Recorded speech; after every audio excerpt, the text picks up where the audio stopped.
The following is a Podcast One Minnesota production. Oh, yeah? Yeah. Oh, you betcha, yeah. If it's made in Minnesota, who's making it and how? Yeah, you got that right. It's the Makers of Minnesota, focusing on the products and services uniquely made in Minnesota, and conversations with the makers, entrepreneurs, and innovators in Minnesota about how they conceived of their products and how they brought them to market. With Stephanie Hansen, it's the Makers of Minnesota. Hi, it's Stephanie Hansen. Welcome to the Makers of Minnesota podcast. We are episode number 21. And if you are enjoying these podcasts, I would really appreciate it if you could rate them on whatever means you are listening to them on. It helps other people find the podcast and it makes it more popular so that we can spread the word about all of the great work that is happening for the Makers of Minnesota. We do have a Facebook page where you can find some expanded content and links to any of the podcasts that you may have missed. We also have a Twitter account. And I would encourage any of you, if you think that there are makers that I need to know about, send their information my way. We're always looking for interesting people to interview, and we really appreciate all the input. In this particular episode, we are actually talking to a woman who you probably know as Salsa Lisa. I know her as Lisa or Salsa Lisa. In fact, before we even started the podcast, I had to ask her last name. I'm pleased to welcome Lisa Nicholson, who is of Salsa Lisa fame, to the podcast. Hi, Lisa. Hi, Stephanie. So how are things going in the world of salsa? The world of salsa is always fun. It's always enjoyable. And right now we're very, very busy. It's a very exciting time for us at Salsa Lisa. All kinds of things going on and good things. And again, very enjoyable. Yeah. Well, let's go ahead and start with your backstory, because I think that you were one of the first people I know that started actually at a farmer's market selling product that was unable to take it to multi-level distribution. So tell me the origins of your story, as it were. Sure. So the very beginning was I was in college, actually, in I was law going to school. say, you're still a very young woman. Yep. Wasn't that long ago, right? In college, at law school, I had grown a garden in my backyard, and I planted several tomato plants. It was kind of a rookie venture because I planted all the same plant, and I had a bumper crop, and I had 12 tomato plants. I'm in college. Wow. And I had literally tomatoes rolling off of my windowsills Sure. and every inch of my countertop. So I didn't want to waste any tomatoes. I canned tomatoes. My mom grew up on a farm. It was very instinctive to can tomatoes. Where did you grow up? I grew up in White Bear Lake. Okay. Pretty much. But my mom grew up in Roseville, Minnesota. Sure. So we'd go up there every summer. My grandma would put up, tomatoes and cucumbers and all that. So I set off to try and do that, and that's a lot of work, and I still had so many tomatoes. So finally I decided, I know. I like to cook. I like to entertain, and what I'll do is I'll have a salsa party, and I will take all these tomatoes and make salsa, and I know exactly how I'm going to make it, because I like when I like something, I pay attention to it, and so I had something in mind, and I made salsa. Had a bunch of people over, had a great party, had a lot of fun. Everybody loved the salsa, and in fact, I did it again. So because I still had so many tomatoes, we did it again. And then people came to me and started saying, do you have any more of your salsa? And I'd buy it from you, and you should really think about selling it. It's the best salsa I've ever had.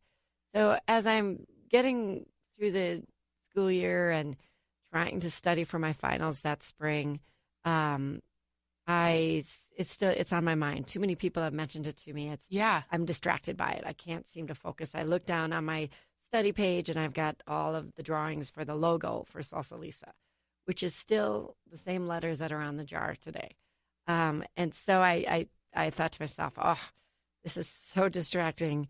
I can't get this out of my mind. So I decided I would take it to the farmer's market. Yep. And I found a caterer's kitchen that I was able to work out of by the hour, and worked out an agreement. And what I would do is I would work in the restaurant, bartend at night, and then 4 hours later, when I got home from work, I'd load up my pickup truck and I'd go to the farmer's market. So at this point, you're going to school, you're bartending, and you're selling salsa. Yep. Okay. Yep. Wow. Yep. And that first day at the farmer's market, I look back on it and it still makes me smile. When I tried to sign up at the farmer's market, all the spots were taken. Yep.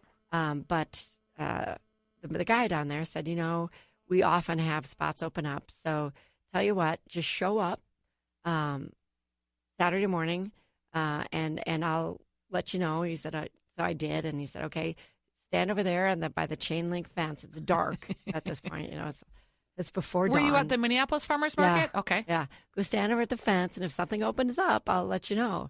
So I remember I had my little truck loaded with salsa and coolers, and I was standing by the chain link fence in the dark. Do you remember how much you'd made at this point? Yeah, I probably had 7 cases with me. Which is a lot. Yeah, 12 jars in all the cases. So, yeah. And a little under 100 jars. And I'm standing there, and I'm thinking to myself, what are you doing exactly here? What are you thinking now? What's brought you here? Did you feel like a fraud? Well, I actually was kind of laughing at myself. It's like, okay, here you go. Right. And the guy came by and he said, kid, you're on. You got a spot. And I'm like, oh, interrupted my thought process. I just grabbed my stuff and opened up. And within 2 hours, I had sold out of every jar that I had. Did you sample? Yep. Okay. Yep. I opened up a jar. I opened up 1 jar of each and sampled everybody. Was a really great marketing research experiment for me to bring my product down there because you talk to everybody. Yeah. And they'll come back week after week, year after year. You get to know who your customers are. You get to know where they shop. You get to know, you get to know them. Yeah. How many years did you work at the farmer's market? I think I was there about 4 or 5 years. Okay. Because after that momentum built, and then I was done with school, I was at a crossroads. Do I actually take my law degree? And yep. But really, by this time, I had forfeited any sort of internship and had been doing that. But I still had it, and I still had passed the bar, and I was ready to go. But my business was also getting to a point that, it was feeling more real.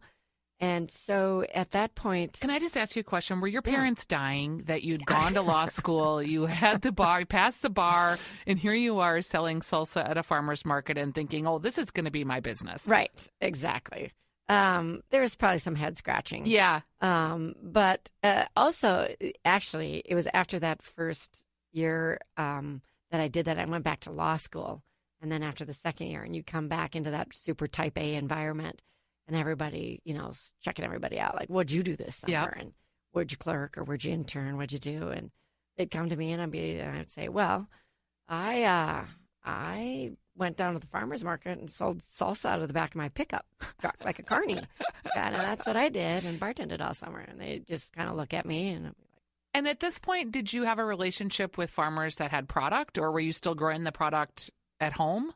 So at that point, I had found a supplier, a wholesale produce supplier, and had established a relationship with them at that point. But during the farmer's market, I did only sell during the winter. And then after I graduated from law school, then that's when I took a good hard look at my business and what I would need and decided to pursue it. And what I needed to do at that point then was move out of farmer's market mode, out of mason jars, and develop a finished product container that was tamper evident and that I could sell to conventional grocery stores. And in the day, because how long ago was this approximately? That was in the mid 90s. Okay, because I feel like, and I just feel like your salsa, I remember having it for the first time and thinking, oh my God, this tastes just like my mom's, and there's nothing else like this on the market. Mm-hmm. There was I remember hot sauce, but there wasn't really like salsa, and it wasn't in the refrigerated section for sure. There was stuff that was in cans or in jars on the stable shelf. Mm-hmm. And that was really mind-blowing. When we tried your product, it was like, wow, this is so much better than everything else. Right. Were you one of the first to market that way? So that's a really interesting question. So at this point, when I think about fresh salsa and shelf-stable salsa, it's almost like two different product categories. Yeah, for to sure. Me. The process is different, the distribution is different, the whole flavor profile is different. In the beginning, when I would talk to people about salsa Lisa, I would relate it to if someone you knew made fresh salsa from the garden, and understand I'm at the farmers market where people are very conscientious of fresh foods, all natural foods, and a lot of them probably came to get ingredients to make salsa, their own salsa. So I was dealing with a pretty discerning crowd, and which was good for me. And they got to try my product, and I would always relate to them. It's like when someone makes a fresh salsa for you, or you go to a restaurant and you have a really good fresh salsa that the restaurant's made, or you travel and you're getting, you're going to places and you're finding really good salsas. And I said, that's what this is like. This is like salsa, how it should taste, but now you can buy it at the store. Did you have to go and sell it into grocery stores? Yep. Just by yourself? Had you had any sales experience? Nope. How did you learn what to do? So coming off of the farmer's market, the next natural step was to go into the co-ops. Yep. And so I would go into those guys one at a time, and I would make the sale, and I'd say, I'll take your orders. I'll call you. I'll take the orders. I'll make it fresh for you. I'll bring it in. I'll distribute it myself. I'll do demos. I'll stand and sample the product. And what doesn't sell by its expiration date, I will buy back from you. Okay, so pretty low risk for them. Yes, right. And a lot of footwork that went into that. But do you remember at the time, like what percentage of the time you were making the salsa versus the marketing and the selling of the salsa? So I could make the salsa in 2 days. Okay. And at the beginning, it was just me and my mom. I had eventually have hired somebody else to help me. Yep. And then just grew kind of an employee at a time, a couple employees at a time. So we would do that in a couple of days. And then the distribution, the more stores I picked up, just hustle around town and get to that. And that eventually became the point when I had to go look for a distributor because I just simply couldn't reach all the stores at that point. And I had grown the business. So from the co-ops, then I went to Lund's was actually my first store. Oh, neat. That took me on. Yeah, that was a pretty exciting moment. Yeah, I'm sure. And even once you got it authorized at Lund's, you still had to go to each individual store and convince that dairy manager to take you on and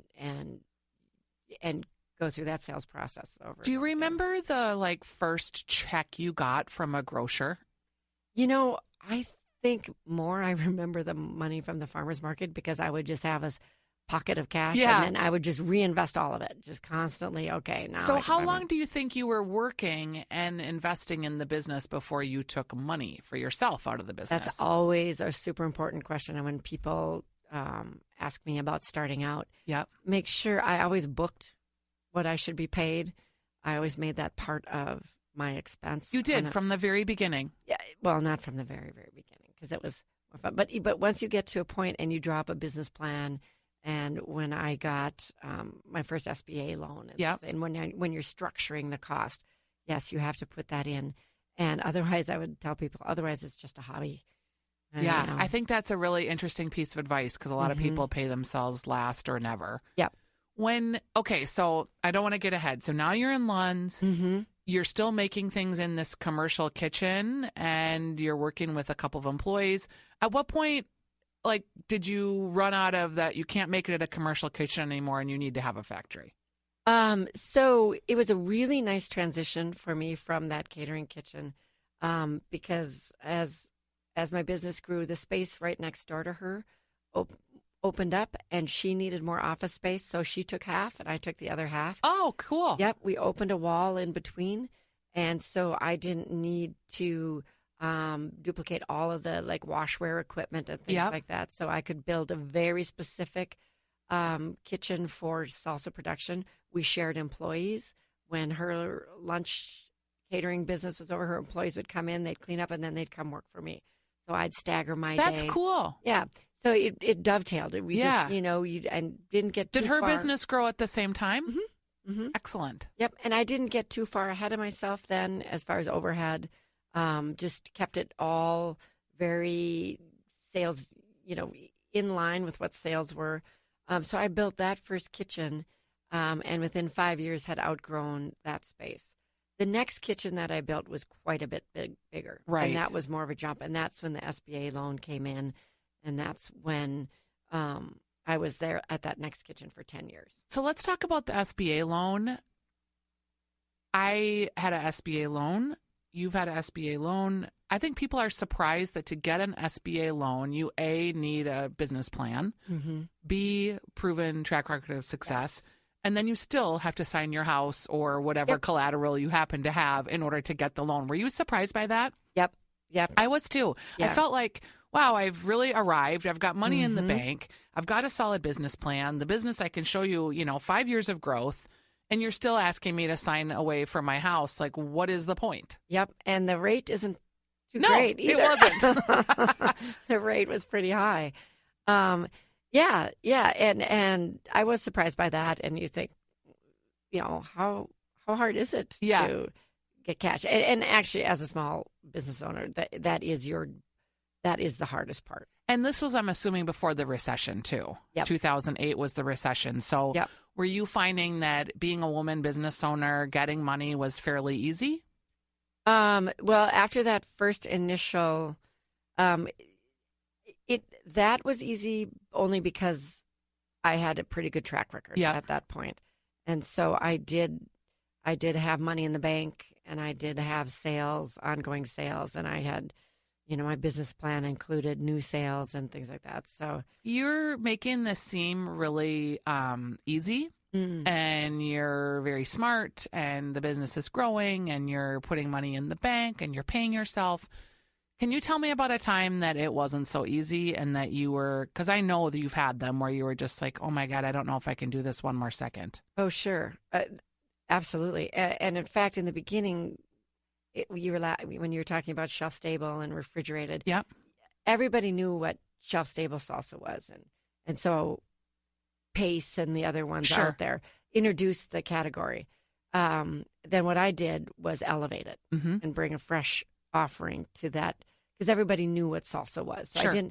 So it was nice. I didn't have to educate anybody, but what I did have to do was show them how it could be better, and then teach them to go to the refrigerated section to find it.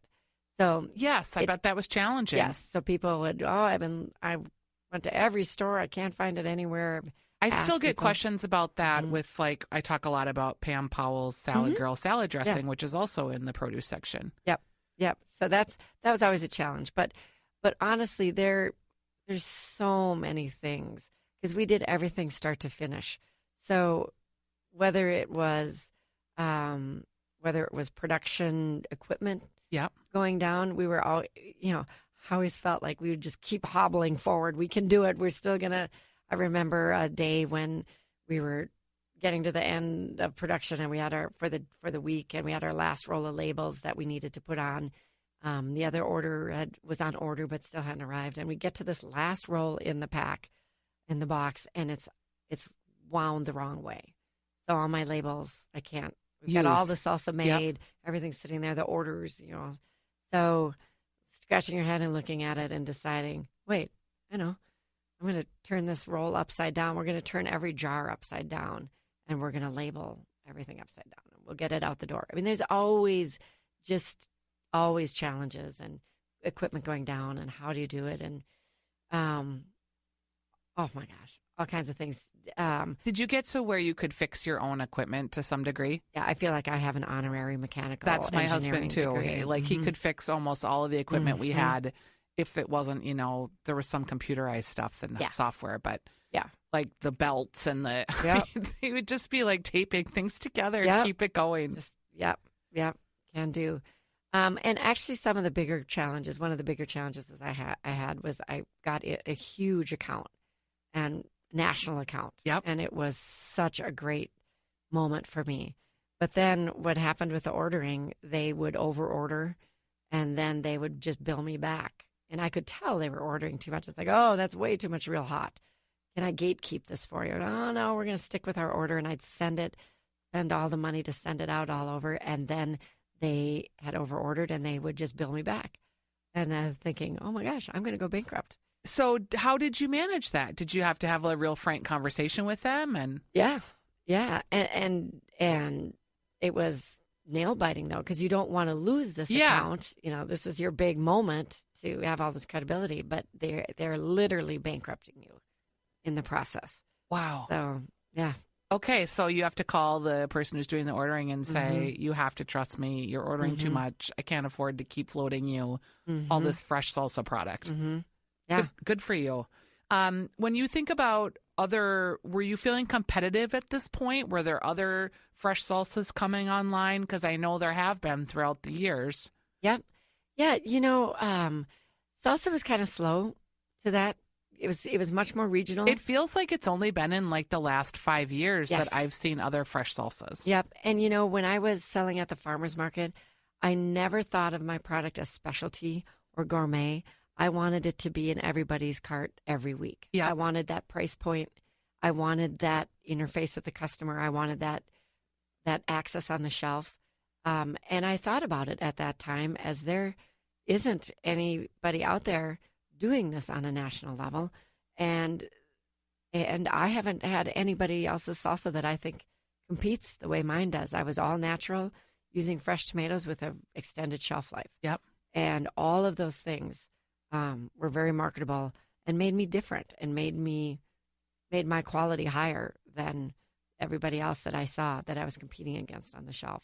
One of the things that I think small businesses struggle with, or all businesses, is when to add that next employee. Like what I see a lot is people just are killing themselves before they'll do it. They're 20% into the need of it before they actually pull the trigger. Was that for you too? Absolutely. And I think as a small business owner, it's more than just dollars and looking at the bottom line, which you guard so closely, but it's also giving up your tasks and delegating and trusting somebody else to do it, or just thinking that somebody else could do it. Yep. You hold on to everything so tight, and everything it's all one in your mind. The whole thing is one effort.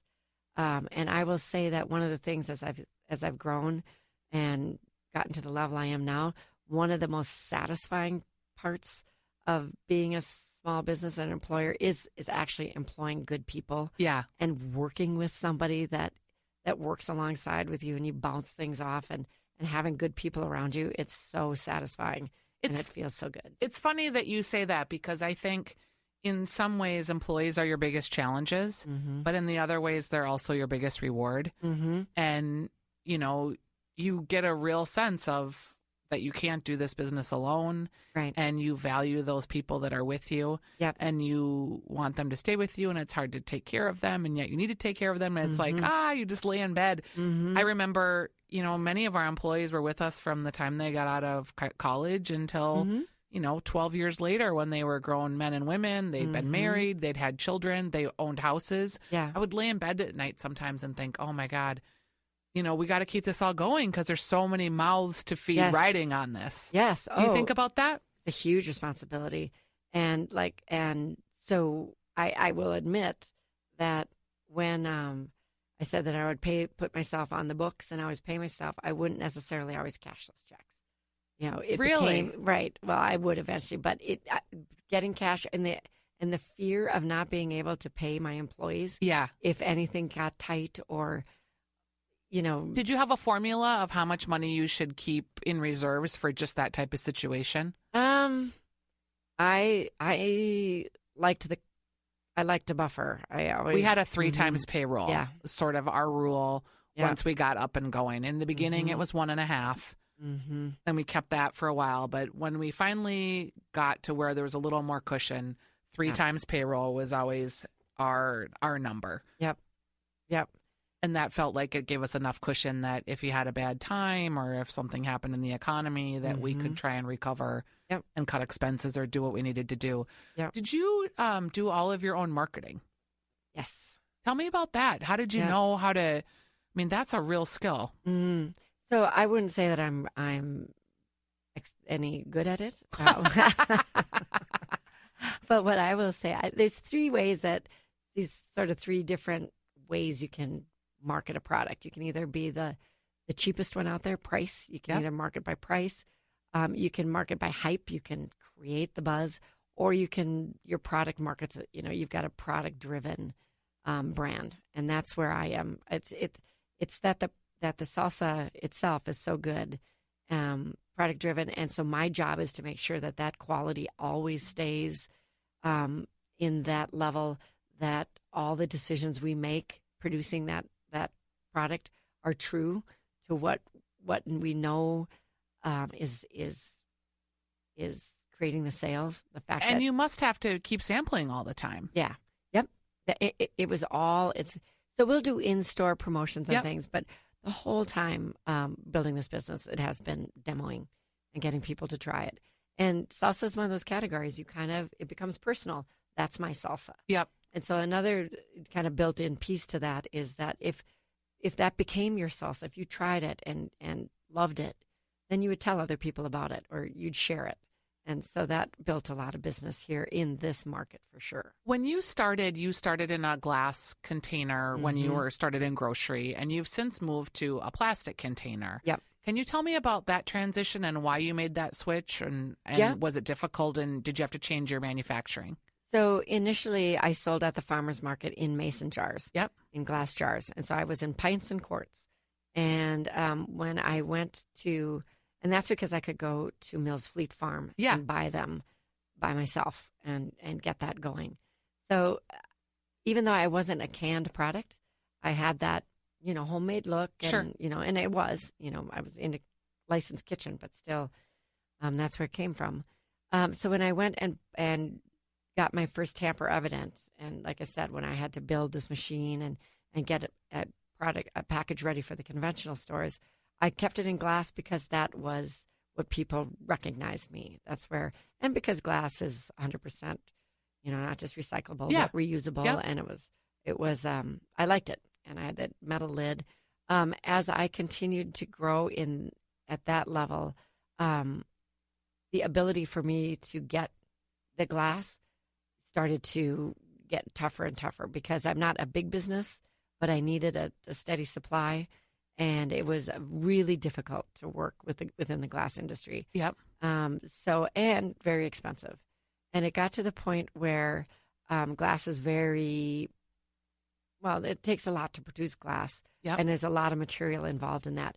And because I didn't hot fill, I didn't actually need to be in glass. Okay. But a lot of industries do need to be in glass because their temperatures are at a certain point. And so I stepped away from glass in part because I didn't need to be, and it's a limited field. Nobody's building new glass manufacturing anymore. Interesting. Mm-hmm. Yeah. And plastics have become more recyclable, more sustainable, I guess. Yep. I have some of the plastics that I use are made from 100% recycled plastics. And there's other things to consider too, and that is weight. Yep. And also truck, the amount of space. Now the plastics that I have are nesting, so I don't have rigid containers that take up the whole space of the truck. The truck's carrying heavy glass and then air. So there's a lot of other things that come into play, even just, floor space and space in the back of the coolers, the amount of refrigerated space you need because these nest and stack now on the shelf and things like that. So it seems like that was a good move for you. It has been a good move. It makes sense. I'm all about, if I do anything, it's been given a lot of thought. Okay. And it's, again, making sure the integrity of the product also is always maintained. Let's talk about, so you had Salsa Lisa, then you had, mild, you had hot, you had extra hot. Now talk about you've had some product extensions, and I have to believe that's like birthing a baby too. Yeah, so I had initially just my mild and my hot. And just so everybody realizes, I now call what used to be my hot, I now call medium. It's still in the red container. That happened about a year ago, but some people are still say, "Oh, I can't find the hot anywhere." Well, it's there. It's still the same recipe. It's just. So we have mild. Yep. We have medium. Yep. And we real have hot. real hot. So in the beginning, it was just my mild and my hot. Okay. And then I made the real hot because my dad wanted it hotter. And didn't salsas kind of became sort of stunt salsas where it was like the hotter the better and burn your face off. Oh, absolutely. Yeah, that's not hot. Yeah. It's like, well, that's okay. It's plenty hot. It's and plenty flavorful. And yeah, there's other stuff you can cut your teeth on somewhere. But, yep. But so even with the real hot, it's like, oh gosh, we work so hard. We core all these tomatoes, peel the onions, go to all this work to make it as fresh and as fabulous. And now I'm going to just douse it in heat. Yep. But what happened is that the way the recipe that eventually evolved on creating the heat was so nice, and it's with habaneros, and they just have their own really great flavor, and and ended up just bringing up all the other flavors. So it is, even though I'm not a super spicy girl, I love the real hot. I like it too. Yeah, it's got everything. And then you kind of went into, you have a pineapple salsa and a green tomatillo salsa. Yep. What precipitated that brand extension? Actually, it really did come because people continued to correspond with me from the farmers market days still to this day. I'll get, people will, if I'm out doing a demo, will stop and say, I've been buying it ever since the farmers market. Yeah. It's so satisfying to hear that. But I was getting so many comments from people, I love your product. And we've been buying it for years. And I started to think, I have such a loyal and cherished consumer base, customer base. I want to bring them something more. But it took a while because in order to do that, it has to be as good as what I currently have. These flavors, if I come out with them, have to be at the same level. They have to be special. They have to be full flavored, and they have to have that same shelf life. And so just worked on it. Couple Chipotle this was before Chipotle, but the flavor was coming out, and it's so different. And that was a fun flavor to work with. Took a while again to source ingredients, get it just right. And the tomatillo, that's such an authentic. God, I love tomatillos. Mm-hmm. And so ours is, I don't see many fresh tomatillo salsas on the market. That's my favorite one now. Mm-hmm. And originally I started and I was just doing the hot. Yep. And I eat salsa a lot with eggs, and tomatillos go so well with eggs. Green eggs and ham. Yeah, basically. Yeah, and actually the tomatillo is so nice, not only to cook with that way, you can do slow cooked pork in there. And let's talk about that for a second. So you have all these salsas, and people put them on eggs, and people put them on chips. And do you see people that use them, like if you do a pulled pork, for instance, using your salsa as the base for the sauce? Mm-hmm. Yep. That's what was really fun about the farmers market, because people would come back and they were so excited. Last weekend I used your salsa and I stuffed peppers. I did rice and things and used your salsa and mixed it all together and stuffed peppers. I'm like, that's awesome. Yeah. I wouldn't have thought of that. That's great. Yeah. So yeah, people get really creative. The tomatillo again is my favorite to cook with, because you can, I mix it with cream sauce and use it and with shrimp and make it enchiladas, and it's good in soups. All of them are good in chilies. I make with the chipotle a crock pot pot roast. Yum. Yeah, and just the chipotle in a pot roast and slow cook it, and then take some of the sauce that comes off of it and mix it with mayonnaise and make chipotle pot roast sandwiches. Oh, God, that sounds so good. Yeah, pretty easy too, actually. Pretty easy. Yep, and the same with just a regular salsa and chicken. Slow cooking that chicken with all of that fresh onion and garlic and jalapeno and tomatoes is wonderful. And it's a really quick shortcut. Yeah. Yep. When you think of like what you're most proud of, other than, we already talked a little bit about, just employing people. Mm-hmm. Do you ever just like sit there and you're driving to work and you're like, damn, I got it all going on?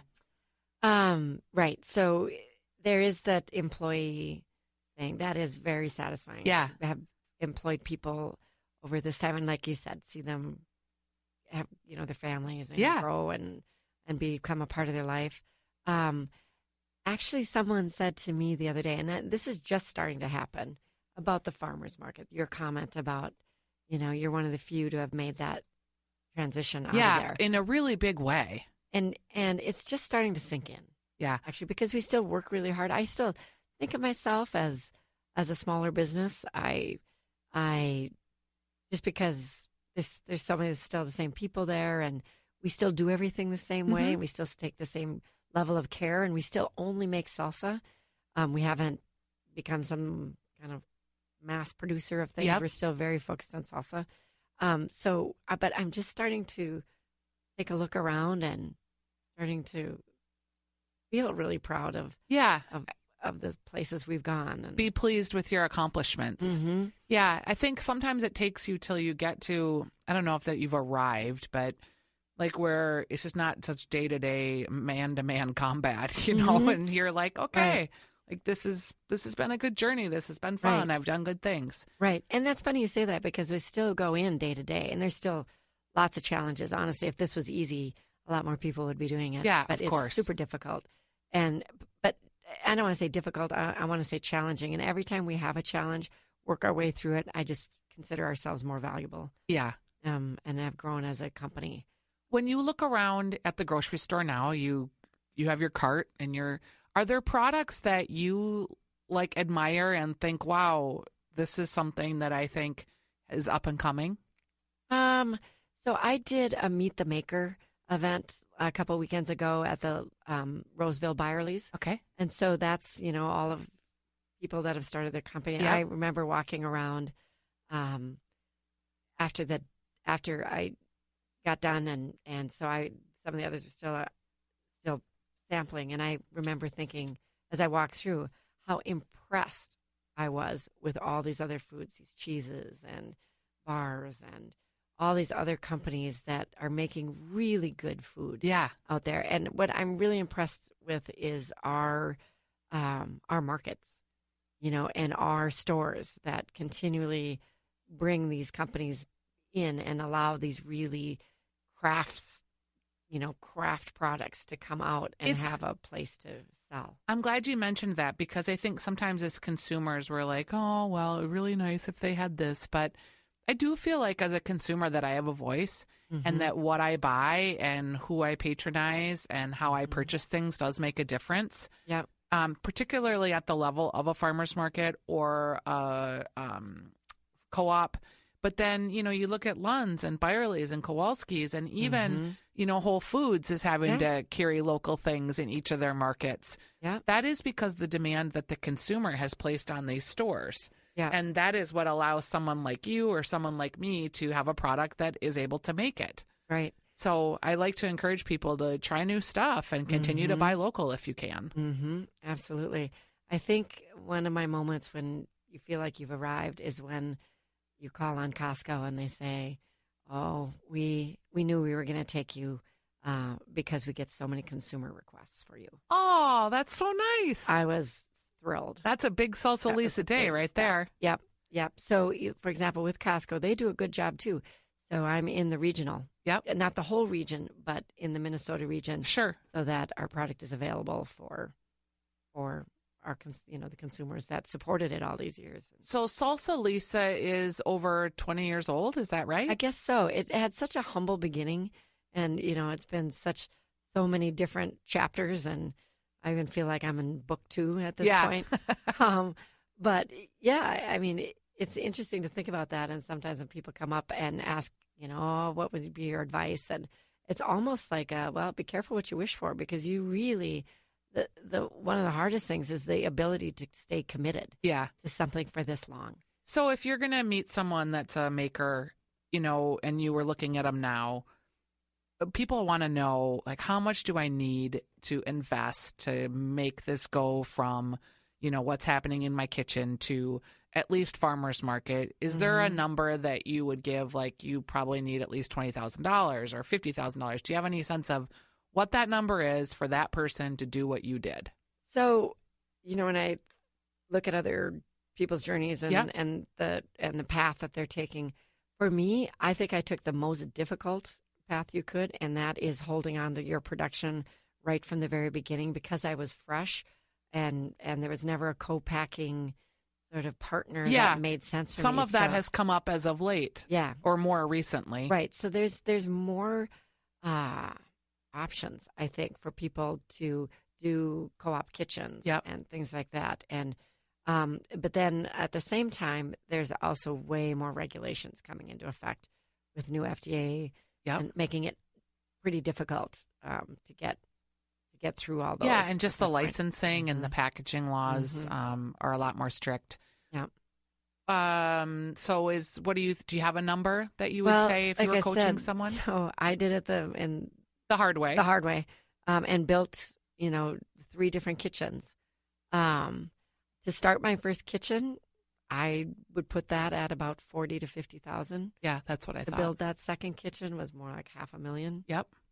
And this most recent kitchen, more than that. More than that. When you look at what's next, I mean, you're in the big leagues now, Lisa. You are one of our success stories locally.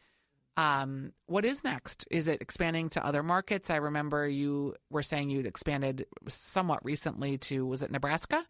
Well, so I did partner about 5 years ago with a national Calavo. Okay. National brand. The avocado company. So they've been selling Salsa Lisa nationally for the last couple of years now. Was that a hard decision to make? Yes, that was. It's interesting because that summer I had been thinking to myself, looking around, I had gotten placement in pretty much every store in Minnesota and had done all this footwork and had carried it through, like literally on my back sometimes especially in the beginning. Yep. And had felt pretty accomplished by what I had done in Minnesota, and started thinking, well, I certainly can't recreate that effort in a different market. Sure. Outstate. So how do I, what's my next steps? And this was a while ago, and 6 years ago. And Calavo called, and they had been looking for a salsa partner. And they had tried to make it themselves, looked for about 1.5 years for the right partner, wondering if I was interested in the conversation. Certainly I was interested in the conversation. And we talked, and I found that the reason that they were looking at me and the reason they were interested in my product was because they appreciated so much the things that did distinguish it from the other salsas in the country. Yep. And so right away I felt like they got it. Yep. And their products are pretty unique too, and they're all natural. Real good. Yep. They needed things that differentiated. Why would we take just anybody? We want a product that differentiates. So the conversation right from the very beginning was at such a high level that it was very intriguing. And they've been a great partner. And that's amazing. So what do you do for fun now? I mean, are you to the point where you take vacations, where you enjoy your weekends off? Because some of that comes through trial and error too. Right. So actually, since the partnership, I think I've been working harder than than I was before. But I'm working at such a higher level. Yeah, more strategic. And it's just so compelling and so much fun to be a part of something at that level. Well, and the business continually evolves, doesn't it? Like from literally packing salsa being the challenge to now figuring out your next world domination. Yeah. Right. Absolutely. And right, distribution and the next big sales call, and do we do any custom work and private label, and you evolve into what you become good at, and what where your efficiencies, you still have your core business, but you do evolve and other products that you never thought would have impact on your business. Do you have I have kind of a motto that I share with people when they ask me, and it's always like fake it till you make it. Cause I just think for me, that was so important to sort of pretend that I was something as I was becoming something. Do you have a motto that speaks to you or something you tell people? So I think that with mine, it was so product driven. I let the momentum of the sales carry my next decision. Yep. I didn't get too far ahead of myself. And that I think served me in the long run, but it took a long time to stay. You had to stay committed to it and keep that going for a long period of time and just For me, it was almost how I viewed it was just I would will it to happen. Force of will. Force of will. And belief. Mm-hmm. And belief in what you can do and what your team can do and in your product, I guess. Right. And I've understood now more later in the game, look, as I look, getting to this point of looking and like realizing it, thinking, I'm also realizing that I'm comfortable with risk, probably more so than a lot of people. That's a really big tenet of an entrepreneur and a successful one. When I look at just my experience, my husband was the risk taker and I was risk averse. Mm-hmm. And we were great partners in that realm because we both had the yin to the yang. But boy, those risks are hard decisions to make. Right. And I would always think, gosh, I wouldn't think that I'm lucky, but because I work so hard. Yeah. But I would feel really fortunate that I was able to do this and have gratitude, sure, and feel like that and think, gosh, everybody would want to do this. I'm so fortunate that I get to do that. And then I start to realize that I don't think everybody would be able. Some people just like to go to work and do their 9 to 5 and go home and and it takes a special person. But I feel really fortunate. Well, I feel fortunate that you spent so much time with us today, Lisa. It is Lisa Nicholson. She is Salsa Lisa. Thank you so much for everything you've done, just being in the Twin Cities and helping other entrepreneurs along the way. I really appreciate it, and thanks for being on the show today. Stephanie, thank you so much. All right. Stay tuned for 60-second AP News headlines.